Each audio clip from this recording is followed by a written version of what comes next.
सकल मराठा मोर्चाच्या शिष्टमंडळानं मागण्यांचं निवेदन मुख्यमंत्र्यांना दिलेलं आहे। मुख्यमंत्र्यांच्या भेटीला विधिमंडळात हे दाखल झालंय। 4 महिला, मुली आणि काही प्रतिनिधी सहकार मंत्री सुभाष देशमुख यांच्या सोबत विधान भवनामध्ये आलेले आहेत।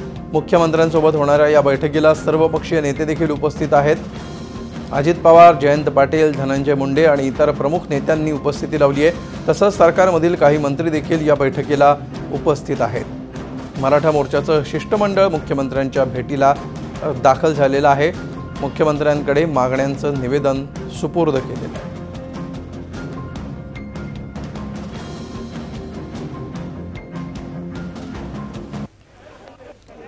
दृश्य आपण बघतो आहोत।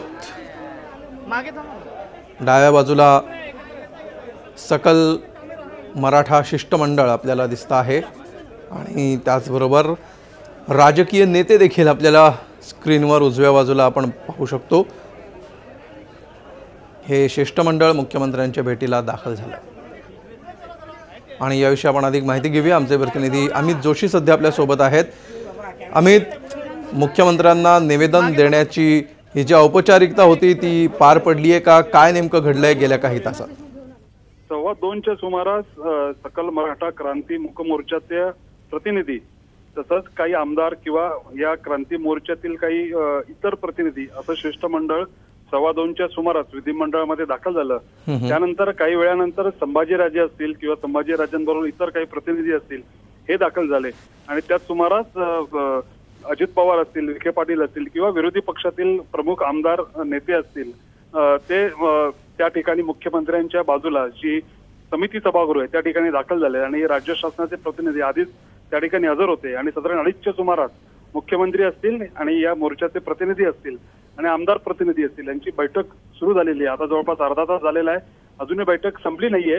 प्रसार माध्यमांना बैठकीपासून दूर ठेवलंय, त्याच्यामुळे आज काय चाललंय समजत नाही। अर्थात मागण्यांचं जे निवेदन आहे ते निवेदन या मराठा सकल क्रांती मोर्चांच्या प्रतिनिधींनी मुख्यमंत्र्यांना दिलेल्या त्यांच्या मागण्या मुख्यमंत्र्यांसमोर मांडलेल्या आहेत। मुख्यमंत्री नेमकं काय त्यांच्यासमोर सांगतात किंवा सरकारने काय उपाययोजना केल्या हे सांगतात हे बघणं महत्त्वाचं ठरेल। आणि आपल्याला माहिती आहे की विधानसभा आणि विधान परिषदच्या दोन्ही सभागृहाच्या कामकाजाला सुरुवात पण झालेली आहे।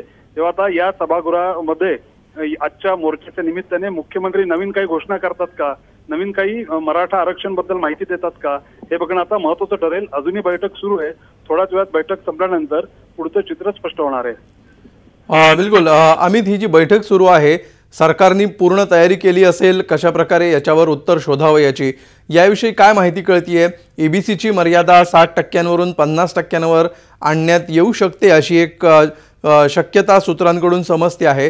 तर या बाबतीत आता सरकारकडून काय काय अपेक्षित आहे? खरं तर जो मुख्य मुद्दा आहे मराठा आरक्षणाचा तो मुद्दा किंवा त्याबाबत कोर्टामध्ये प्रकरण चालूच आहे, केस चालूच आहे।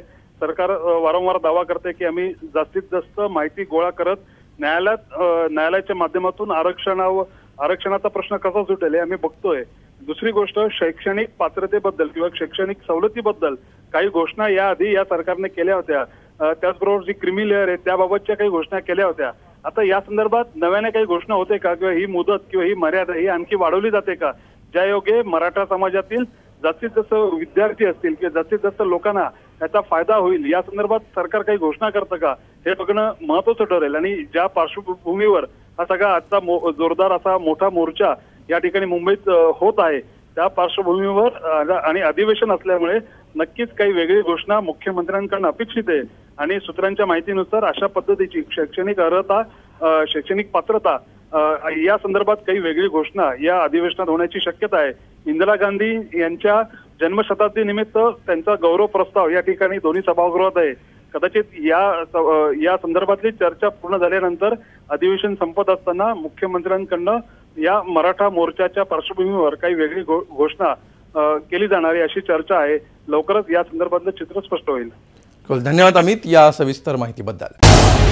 झी 24 तास रहा एक पाऊल पुढे।